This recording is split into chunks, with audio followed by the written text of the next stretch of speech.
a few weeks back. We're now joined by Baylor Director of Athletics, Mack Rhoades, with Craig Smoak and Paul Catalina. I'm David Smoak on 365 Sports. Good afternoon. Thank you so much for your time. So, did Kelvin Sampson have your back? I think so. Kelvin and I had a nice little text exchange after he had been ejected, and even after his press conference, post-game press conference, and I certainly appreciate the friendship I have with him. Is there a reason, though, while you have Scott Drew, he's ejected, then Sampson's ejected, and then last night Bill Self didn't want to watch the end of that game in Lubbock? Is this a trend? Is it like everybody's kind of blowing a gasket here? You know, kind of joked with Scott that this is obviously not the first time he's been a trendsetter in college basketball. We just didn't know that it was going to be, you know, in terms of getting ejected from the game. You know, there's a lot of pressure, you know, when we think about these games, and you know, going back to, you know, what I said, I believe that the Big 12, you know, men's basketball is the best, you know, men's basketball in the country. You know, it is elite. There are no off games. You know, every game is unbelievably competitive. And you know, when I think about that level and just how good it is, you know, I certainly expect, as do, you know, our coaches, other ADs, right, everything else to match that level. And I think at the end of the day, you know, that was my point. Mack, this is the first year that the Big 12 has evaluated their officials. Do you expect to kind of see more of like what that reaped or how it came out once the season's over, and then maybe there can be some sort of reset and figure out, you know, why the confusion on a lot of this stuff? Well, I think one, you know, again, I made the statement. I think we have some really great officials in our league, and I think, you know, like everything else in college athletics, I think, you know, the officiating piece is evolving, and accountability, and you know, how we maybe, you know, hold them accountable and grade them, et cetera. I think that's just a process that we're all working through. And, you know, I think, you know, our officiating operation, you know, we want it, you know, again, at the same standard that I believe our league's at when I think about, you know, competitiveness. And, you know, I'm always going to support our coaches, our student athletes, and I'm going to stand up for them. And again, we need to continue to grow and be better, you know, in that area. And, you know, I think our commissioner, you know, Brett Yormark, certainly wants the same. And, you know, I think he's certainly challenging just, you know, the officiating operation, you know, to maybe think differently in terms of how we move forward. Speaking of thinking differently and Brett Yormark, Mack, not sure if you had a chance to read Ross Dellinger's piece, but a lot of just interesting topics with the state of college athletics, and Yormark quoted in there, as well as Jim Phillips. And one of the topics talked about was not only, you know, the revenue sharing in the future and the college football playoff, but also the expansion of the NCAA basketball tournament. Ross used the word inevitable a couple of times when it came to the expansion of the NCAA basketball tournament. I know Yormark commented on just much the same way the SEC and the Big Ten seemingly want a bigger piece of the football pie, that the Big 12 and the ACC could feel like they want a bigger piece of the basketball pie. But just where do you stand on the tournament and possible expansion of the tournament, what that would look like? I mean, just where are we all sort of in amidst these conversations right now? Yeah, I think as you mentioned, Craig, those conversations, you know, I think they're in the initial stages, and I think, you know, certainly more to come when we think about what, you know, the future, you know, basketball tournament, you know, looks like. And, you know, you've got CBS and TNT or TBS as partners in that Turner, broadcast, and so where that lands, it'll be interesting to see. I think when you think about the Big 12 and just how competitive we are, and I think other conferences, there's certainly other conferences that feel the same way in terms of additional at-large spots.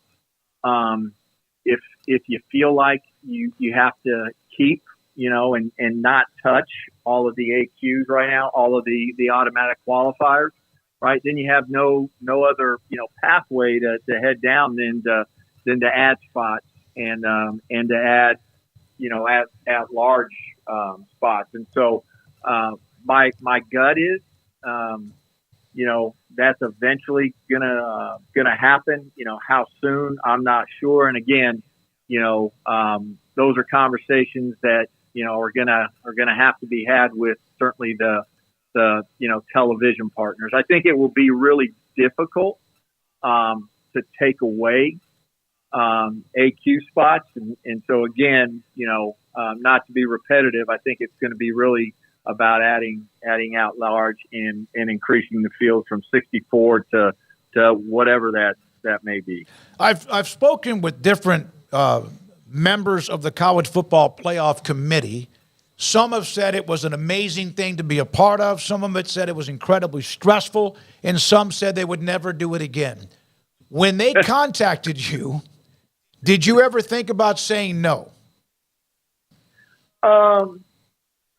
Not really. And I paused just because I think, quite frankly, certainly your initial reaction and emotion is one of, excitement, and you're certainly honored, to have been asked, to be included. I think you think about immediately, or I did, about my current responsibilities and just, the time constraints, and can I continue to still be an effective leader for Baylor athletics? And I've mentioned it before. That's where I'm blessed, with such a great staff, people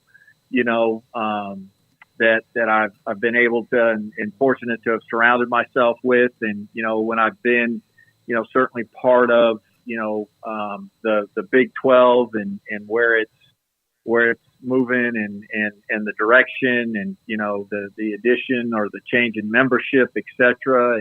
And even when we think about football oversight committee and just the national landscape in terms of where college athletics is headed, I've have a great staff that really has filled in, and I certainly don't think we've lost a step. And so that's a long answer, but I thought about, hey, I want to make sure that if I do this, I can do it at an elite level and still do and serve as the Baylor athletics director at an elite level as well. And I can't do either of those without the great staff that I have. If Baylor's at home on a Saturday, no matter the time, does that affect where you need to be for the playoff committee meetings in Dallas, or is that always maybe Sunday morning and on? Yeah, it's a great question, Smoak. I don't know the answer yet. We're going to have two orientation sessions coming up, one in April, one in August, and I'll meet the new members there, or the committee, and certainly learn more about how the committee operates. Mack, do you feel it's important? And I could throw out a hypothetical, but I think you'd laugh at me and I'd know your answer. But that you have to advocate for the Big 12, for the ACC, for some of the conferences that appear to be maybe don't get as much publicity as the other two, for whatever reason that is. I think that like everybody else. I mean, I think that actions speak louder than words, and when we think about college football, it comes down to how you perform on the field, and so. No matter the conference, right? It's your teams and how they perform and how they compete, on the national landscape that really, do the talking. And I think, particularly just wearing my Big 12 hat, we've been fortunate. We've had some teams in the 14, playoff. And when I think about, moving forward, again, speaking, with my Big 12 hat and Baylor hat, right? I think it's going to be up to the Big 12 in terms of, the 12 teams and how many can be ranked in the top 12. And if you have 2 or 3 every year, I think that will speak well in terms of how the Big 12 is respected in football. Mack, when a coach comes to you with an idea, that doesn't mean you have to approve or agree with all of them. But when Dave Aranda, and I'm expecting that he's the one that approached you about Gary Patterson, who has a pretty heated rivalry with Baylor, joining the Baylor football staff, what was your reaction? It was certainly one, that I listened, and I knew that, Dave had, been contemplating, somebody, outside our program that, maybe somebody that had, years of experience and had been through, a lot of battles, a lot of wars, had a lot of scars, just to be a resource and be another, another mind that he could rely on. And, I do think that Coach Patterson, he has an elite coaching mind and certainly has a ton of experience. One of the things that, I thought about, prior to this was just, when you think about Dave Aranda, head coach, and then also, calling the defense and, running the defense, calling the defense. There are not many that have done that. And quite frankly, the last one to do it really, really well, was Coach Patterson. And so, I think, that was certainly obvious. And then, I know that Dave and his friendship goes back, for many, many years. And, I also know, and this was prior to any of this conversation, this goes back 2 and 3 years ago that Coach Patterson has great respect for Dave Aranda and how he does it, who he is, and how he does it. And I think that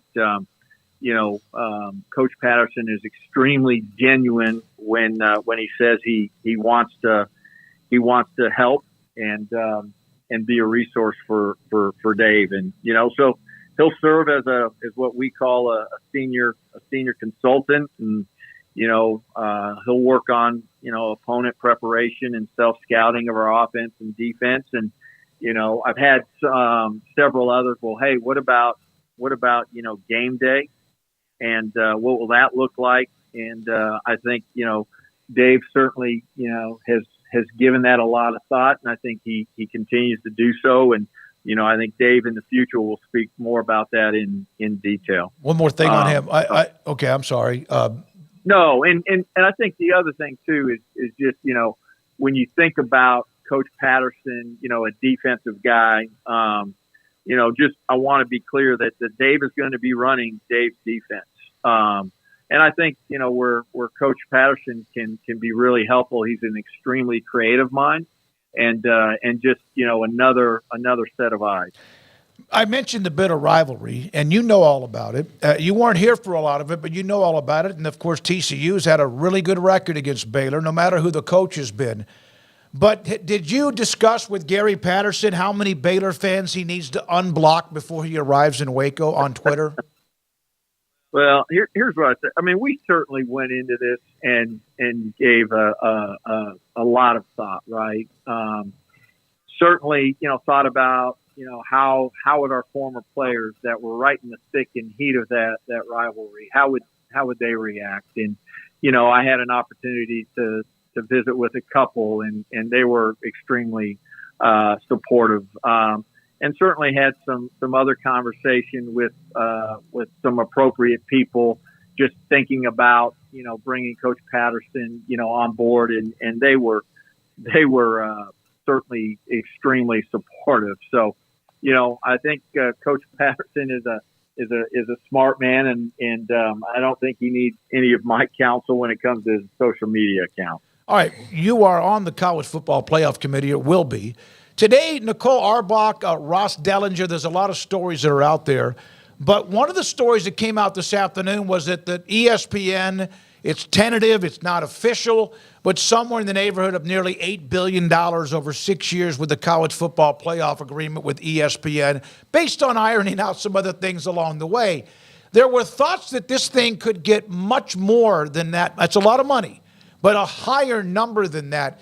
Do you feel like that maybe that bubble of television media rights might be effect here, that they weren't able to get as much as they first thought? Well, I'm going to speak about it in two ways, and I'm not trying to deflect, but I know that Bill Hancock really declined any comment, and so I'm not going to speak to the CFP contract in general, but I do think that we're in this time right now, and it happened right when we think about the Pac-12, where just the TV media partners are certainly being really careful, and it feels like there's a bit of a ceiling right now, and we certainly read about some of those TV media partners and some of the layoffs they've had to endure and go through. And so I think, that's where we are as an industry. And, I'm not sure anybody can predict what that will look like in the next, 6 years, 10 years. But it certainly, I think impacted our industry, in totality here in the at least last, the last 12 months. Baylor Director of Athletics, Mack Rhoades, with us on 365 Sports. There's so much going on outside of just games, but you have a game tonight, Oklahoma. The Big 12 men's basketball is a battering ram. We have mentioned that many times. How do you feel like Scott and his team have kind of managed the landmines of this conference? Yeah, I think that, Scott has said it, a couple times. You better have a short memory in this league, and you have a tough one like we did, in Lawrence, and you've got to pick yourself right off the mat and be ready to play the next one and not let it bleed into that next one. And so I think Scott and his staff have done a great job navigating this entire season, and a roster with several new faces, and I think that's going to be the challenge just of coaching in general when we think about the future of college athletics, and we think about where we are today, and are you going to be able to transfer multiple times without sitting out, and so how a coach is able to get a team and have a roster of new faces to come together and face the challenges of a really brutal schedule like we've had. And so I think he's done a terrific job, and I think we haven't seen this team right now play its best basketball, and I think that's what's really exciting about this team. I think our best basketball is still ahead of us. Last thing, the women's team had a great start, one of the last unbeaten teams. They've hit kind of again, the conference is deeper with what Kansas State, Oklahoma, who they have next, and obviously Texas got them in Waco. How has Nikki, and I haven't been able to talk to her in a couple of weeks because we were out last week in Vegas with the Super Bowl, but how has she handled some of this adversity? Yeah, she's, for those that don't know Nikki, she is an ultimate competitor, right? Very much, like Scott. And mascot like her. And so, she certainly, when you lose, it's hard and it's not a lot of fun, but she's right back at it and trying to figure out, where our weaknesses are and how do we attack and how do we get better. And, we've had some individuals on the team right now that just haven't, for a variety of reasons, played their best basketball. And I think, when maybe one of them, is going through that period of time, you can navigate through. But when you have two or three, at the same time, that's really hard. And I think, Nikki and again, the staff have done a tremendous job, in terms of just pushing through that. That was a really, hard loss at BYU and then, found a way to come back and beat a ranked, West Virginia team. And, we'll look forward to playing, at Oklahoma, on Valentine's Day and, hopefully can get a win on the road. All right. I brought up Gary Patterson, but Mark Scott, Weston Glazer, Kyle Siegler, the Ravens defensive coordinator's brother as a GA. Dave has not Patterson gets all the attention, but there's been a lot of others. Scott with special teams is really, really good at what he does. There's a lot of things added to what he had when everything ended last year. How do you feel like he has directed or maneuvered throughout the offseason since 3-9? Yeah, I think that, we certainly talked about, this plan that Dave put together and certainly, presented. And, it wasn't just about putting together a plan. It was about, executing it. And I think Dave has done everything he said he was going to do. When we think about, certainly talent acquisition and retention and, what we did in terms of, keeping our roster together, keeping our verbal commits, what we've done in the transfer portal. I think he's, certainly Dave and the staff have done a tremendous job. The coaches, the on-field coaches, which we've already talked about in previous shows, but, just thinking about, the three on-field coaches who, have been a head coach or a coordinator. When you think about Jared Anderson and Calf and Spavital, Jake, and then, to add clearly an elite recruiter in Keenan Hall. And then, you mentioned, our quality control and our graduate assistants and, the four quality control that we added, those have all been, former accountable coaches, so, you could, possibly say that they're even overqualified. So I think Dave has executed all of that at an elite level. And, we've got to have a great off season, a great spring. And then, we've got to have a great fall and it, needs to all translate into W's on the field. Thank you, Mac. Appreciate your time. Great to catch up. Mack Rhoades, Baylor's Director of Athletics, with us on 365 Sports, on him being named to the college